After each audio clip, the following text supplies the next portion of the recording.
Jean-Baptiste Arnoux, je suis délégué à l'action régionale d'Enedis dans le Grand Est.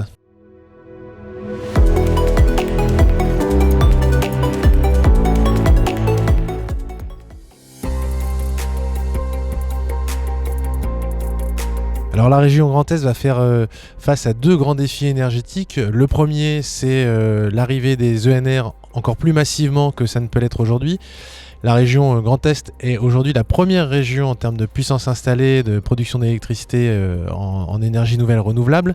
Et pour autant, au regard de la loi d'accélération de janvier 2023 sur les ENR, elle va devoir encore s'adapter pour réussir à accueillir un nombre encore plus important de production éolienne, de production photovoltaïque.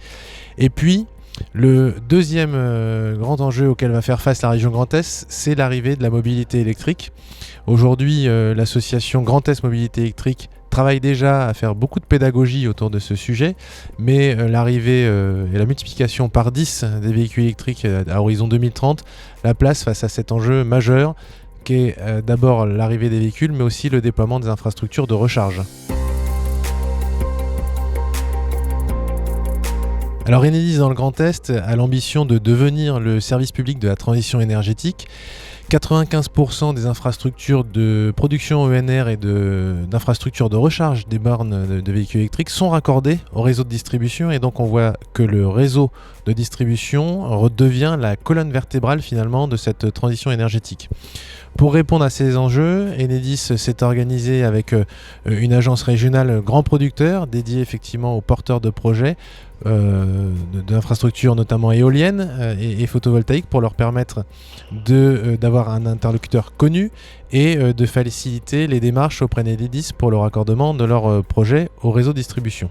Nous travaillons aussi avec les pouvoirs publics, bien évidemment la région Grand Est, mais aussi les préfectures au sein des pôles d'accélération des ENR pour faire fonctionner l'écosystème et favoriser l'émergence de projets. Concernant la mobilité électrique, nous sommes un acteur de Grand Est Mobilité Électrique, nous avons même la présidence depuis maintenant 3 ans et nous animons l'écosystème, que ce soit les bailleurs, les fabricants automobiles, les gestionnaires de réseau, pour permettre de répondre aux enjeux du déploiement de la mobilité électrique.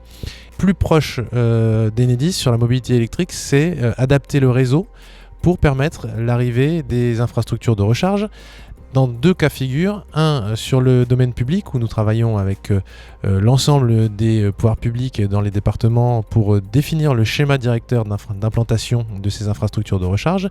Et puis dans l'habitat collectif, et là il y a un vrai enjeu puisqu'un Français sur 2 habite dans l'habitat collectif et que 80% des recharges continueront à se faire à domicile.